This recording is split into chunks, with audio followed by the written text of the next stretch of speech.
investing in my business is one of the best things that I ever did. I mean, when I put out a product, when I put out a book, that cost me about $300 to get all the formatting and everything done. All right. I make that back within a few hours of launch. And those books that I wrote 3 years ago are still paying for me in passive income. All right. That's a high margin business. If you're in the sales-based service business, okay, then the client you brought on 3 years ago with a Google AdWords or a Facebook campaign could have been paying you $10,000 a month or $5,000 a month over the last 3 years. All right. That's $60,000 a year at $5,000 a month, $180,000 over 3 months. That's an incredible use of your money to be able to spend it into that business. Point two on financial freedom is reinvest in your business. Okay, the stock market, at best, if you're investing in the S&P, index or spiders, you're getting like 8%. Okay, because by the time a company's gone public, all those big returns are gone. They're given to the guys who founded the company and the early initial investors. Okay, if you want big returns, you have to have your own business, and again, like a sales-based service business, you can get that 100%, 200%, 300%, 1,000% return a year. Like my buddy was a car broker. He was spending $500 on inbound Google ads, no outbound, despite me telling him I would teach him how to cold call. $500, and in his first year in business, he was getting $4,000 in profit just from that $500 worth of outbound ads. I mean, you can get tremendous return in that type of a business, and therefore I recommend reinvesting in that business before you even think about investing in other things. Where you can get 100, 200, 1,000% return.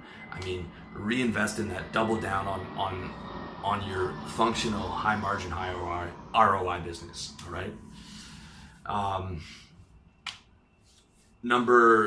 Number four. Okay. Number four is invest in your image. Okay. So as you're getting more comfortable, you want to be able to invest in your image, which is invest in your style, which so many people like work every opportunity to maximize their business in every little angle, but then they don't dress well. And it's like you're going to present to a client and you're dressed sloppy, and the client's going to think that you're not serious, as opposed to, buying a $500 suit that you wear for closing. Like I still have it in my closet. I have a $1,000 suit that I use for job interviews and I use for closing deals. I got every job that I interviewed in that suit. And, I felt a lot more confident closing a deal. I felt more powerful. I like how I feel in that suit. And it made back its investment multiple times. The suit, even just nice, some nice button downs, some nice golf shirts. You don't have to buy designer clothes, but investing in an image makes you feel good. Looking good makes you feel good. And again, it's all about state. Okay.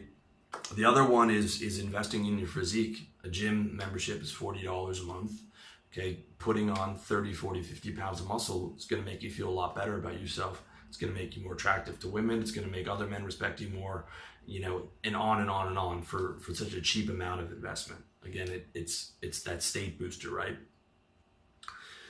Next point is invest in your lifestyle. Okay, I'm a minimalist, but when I do buy things, I like to buy quality things. So a nice phone, a nice computer, a nice jacket that you're going to wear often. Again, if you're in business, nice suits that you're going to be able to wear often, and nice jeans. Just as an example, I've got a pair of Levi's dark denim that I think were $150. Not super expensive, but more expensive than average jeans. And those have been in style the last 3 years. They'll probably be in style the next 3 or 4 years, and they last forever. Okay, and if you're wearing those a few times a week, it's that type of mentality in investing in nice things is that you're going to use a lot is actually useful. But okay, designer goods and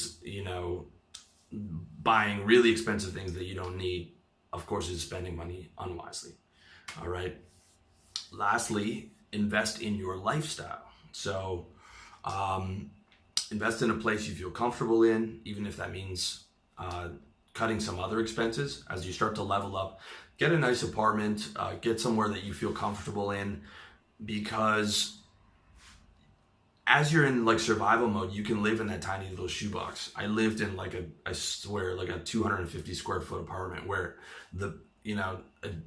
over a decade ago, where there was a bed and a fridge and a kitchen within, 2 feet of each other. It was ridiculous.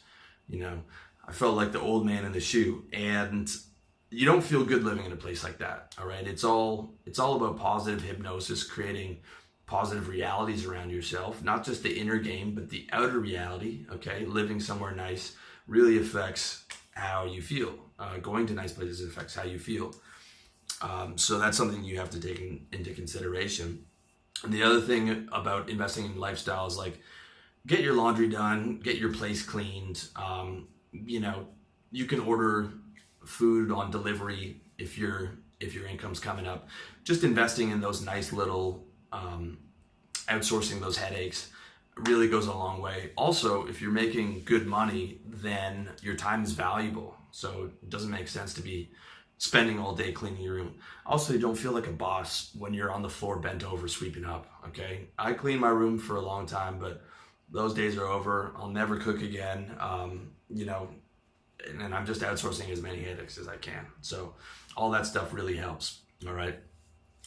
Lastly, there's 2 things you have to consider when you are making purchasing decisions. Number 1, spend money on your consistent happiness, not short-term happiness that brings you long-term unhappiness. So again, I'm talking about the pursuit of happiness, the pursuit of state, but the pursuit of consistent state. So the ideal is that you're trying to build your ideal day and live that as consistently as possible. Okay. Getting in shape, dressing well, having money, having financial freedom, having work that you like, having your headaches outsourced, being healthy, all that stuff, so that every single day is as pleasurable as possible. Okay, if you're just talking about short-term happiness, then heroin or MDMA is something you could invest in, but obviously that is unwise. So the fact that I'm telling you to spend money on things that are going to give you state is not an excuse for you to be like, okay, I can just go out and spend all my money on booze. No, I'm talking about consistent state day in, day after, not state for today that's going to destroy my life or destroy my week.